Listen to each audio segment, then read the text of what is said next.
What's up, Miami Dolphin Nation? What's up, Vince Lock Nation? Let's talk about last night's loss. We basically know there was two costly errors, one by Zach Zeeler and one by another captain, Tua Tagovailoa, that pretty much sealed the deal. That Zach Zeeler issue was that he, instead of running into the kicker, they called roughing the kicker. What is he doing on special teams is my question. But and Tua again craps the bed late in the game to cost the Miami Dolphins another game as they fall to 0-3 and they lose to the Buffalo Bills 31-21 on Thursday Night Football. I'm gonna go ahead and read to you an article of from the Sun Sentinel of their takeaways from last night's game. Then I'm gonna read to you what Ian Rappaport said before the game last night. Stephen Ross being patient with Mike McDaniel. Remember, guys, yes, I agree.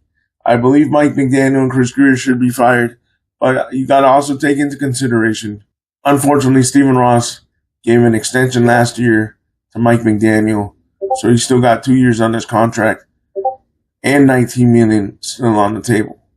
So he's trying to be patient. I don't agree with it, but that's what he's trying to be, and I'll let you listen for yourself what Ian Rappaport said in a couple minutes. But let me go ahead and read to you the article by the Sun Sentinel. Dolphins owner Stephen Ross. No, hold on, guys. Wrong article, guys. Sorry about that. Things we learned in the Miami Dolphins 31-21 loss to the Buffalo Bills. And this was written by Chris Perkins of the Sun Sentinel. One of the biggest tests that the Dolphins and Coach Mike McDaniel in the Coach Mike McDaniel era took place Thursday night at Highmark Stadium when Miami visited Buffalo, and the Dolphins, who usually play Buffalo close at Highmark Stadium, stepped up to the task but lost 31-21. The Dolphins 0-3 entered Thursday night's game with a 1-6 record versus the Buffalo Bills in the McDaniel era, and riding a 6-game losing streak. But although they were 0-4 at Buffalo in the McDaniel era, 3 of those losses were three-point affairs: 34-31, 32-29, 30-27. And some of the operational errors that plagued them in the first 2 games: delay of game, 12 men in the huddle, late getting offensive plays in the huddle, didn't surface Thursday night. Here's what we learned. Dolphins go to third team right guard, and it hurts.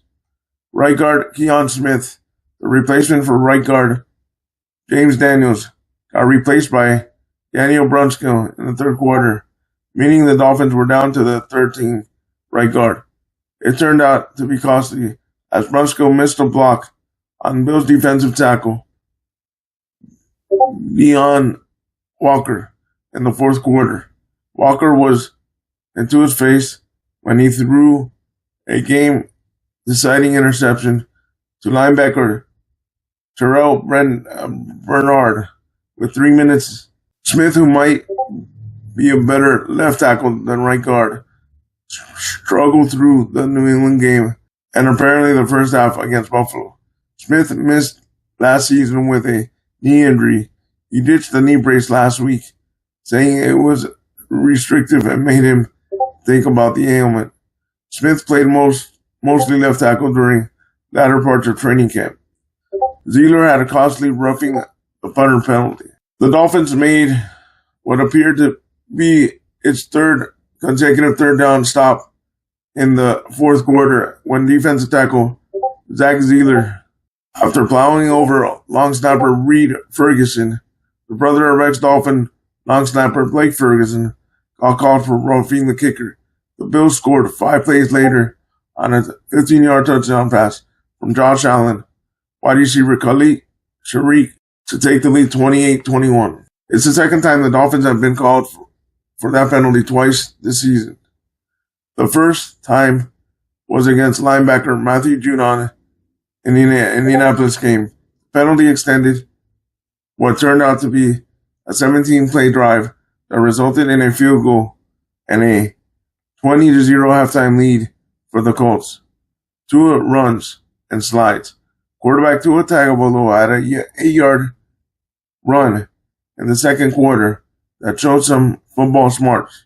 Wide receiver Tyreek Hill was covered to Tua Tagovailoa's right, so he pulled down the ball and ran, sliding just after he crossed the first down line to gain. It was smart of Tagovailoa not to force the ball to Hill, and even smarter of him to slide.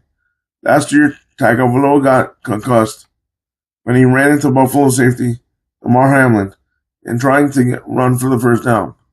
Ollie gets early action. Rookie running back Ollie Gordon, 9 carries, 38 yards, got on the game's first drive and getting an 8-yard gain and a 2-yard loss among the plays before the 2-yard touchdown run. That represented a big change from the first 2 games.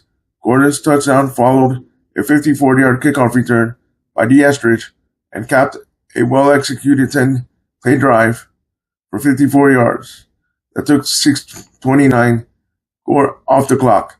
Gordon had trouble getting snaps in the first 2 games because the Dolphins' defects and because McDaniel said he didn't play well without the ball, blocking, pass protection, etc. Dolphins take early, rare lead. The Dolphins took a 7-0 lead against the Buffalo Bills, held it for 27 seconds, which meant for the season they've had a lead for 11 minutes and 16 seconds through 3 games. The Dolphins held the lead again for 6 minutes and 49 seconds against the New England Patriots and never had the lead against the New Indianapolis Colts. QB difference early and late is huge. Through the first 8 passes, Buffalo quarterback Josh Allen was 7 of 8 for 64 yards with 2 touchdowns and a passer rating of 139.6. Tagovailoa was 5 for 8 for 30 yards and a passer rating of 69.8. Allen ended 22 of 28 for 213 yards, 3 touchdowns, no interceptions, and a passer rating of 134.1. He also had 4 carries for 25 yards. Tagovailoa ended 22 for 34 for 146 yards, 2 touchdowns, and 1 interception, and a 83.2 passer rating. He had 2 carries for 10 yards. Chubb racking up sacks in low-key fashion. Edge rusher Bradley Chubb had a second quarter sack, bringing the sack total to 3 sacks in 3 games. Chubb, who missed all of last season, had 11 sacks in 16 games in 2023 before sustaining a season knee injury and had 2.5 sacks in 8 games for the Dolphins 2022 after being traded from Denver. So Chubb has a respectable 16.5 sacks, 27 games for the Dolphins. Dolphins improved first half performance on scoreboard. The Dolphins and Bills were tied at 14 at halftime, which signaled progress for the Dolphins, considering they trailed at halftime in each of the first 2 games. The Dolphins trailed Indianapolis 20-0 at halftime and trailed the New England Patriots 15-14 at halftime. Kickoff returners doing their job. Kickoff returners D'Estrich and Malik Washington were effective in the first half, totaling 97 yards on kickoff returns. Estrich had 2 for 75 yards, including 54-yarder on the game's opening kickoff. Washington, who had the 74-yard punt return touchdown last week, had 1 for 22 yards. Estrich ended with 3 kickoff returns for 104 yards, while Washington had 2 returns for 48 yards. Dolphins running game gets battered again. The Dolphins run defense, which was number 9 last season, but entered Thursday's game at number 25 in the league, allowing 139 yards per game, took another beating. Buffalo rushed for 27 yards on 27 carries on 157 rushing yards. Running back James Cook led the way with 19 carries for 108 yards. Indianapolis rushed for 156 yards on 40 carries. yards per carry during that game, 3.9. New England rushed for 122 yards, 29 carries. Rush per carry during that game, 4.2. This time, the ninth time the Dolphins teams has started 0-3. None of the previous 8 made the playoffs. So, who has made the playoffs in NFL history after starting 0-3? There have been 6 such teams. Interestingly, none of those teams have come from previous 4 seasons when the schedule expanded to 17 games. To go along with each conference having expanded to 7 playoff teams. In 2020, the 0-3 teams have made the postseason are the 1981 New York Jets, finished 10-5-1. The 1982 Tampa Bay Buccaneers finished 5-4 in a strike-shortened season and made the playoffs as the NFC wildcard. The 1992 San Diego Chargers finished 11-5 and won the division. The AFC East at the time, the 1995 Detroit Lions finished 10-6, made the playoffs as the NFC wildcard. The 1998 Buffalo Bills finished 10-6, made the playoffs as the AFC wildcard. The 2018 Houston Texans finished 11-5, won the division, the AFC South. This is how the Dolphins have finished in their 8 previous 0-3 starts. 2019 5-11, 2011 6-10, 2009 7-9, 2007 1-15, 2004 4-12, 1969 3-10 and 1, 1968 5-8, 1966 3-11. It has been a while since the Dolphins had at least 1 sack in 3 straight games. Before Bradley Chubb grabbed a sack in games 1-3, Randy Starks near the end of his 2011 season was the most recent Miami player with the most recent Dolphins with 4-game streak. Cameron Wake from November 18th to December 12th, 2010.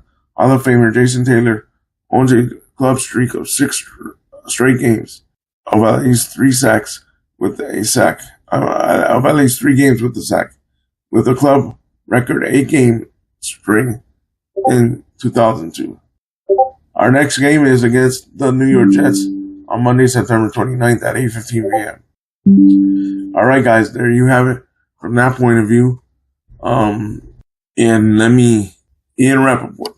Network insider Ian Rappaport. Ian, we're just 2 games into this season, but head coach Mike McDaniel is already facing mounting pressure. What are you hearing about his job security?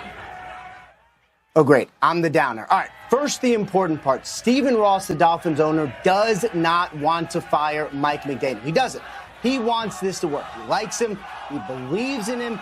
He has invested in him, including him a contract extension last year. Still has 2 years, about $19 million left after this year. And whenever he has had to, whenever possible, he has been patient. My sense is nothing is imminent for the Dolphins on that front.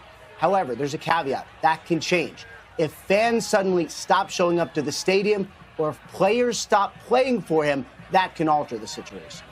Ian, you're never a downer. We'll check back in with you in just a little bit. All right, guys, some quick stats, and then I'm going to pretty much wrap it up for you guys. Let me get you some quick stats here. Josh Allen, 22 of 28 for 213 yards passing, 3 passing touchdowns, no interceptions.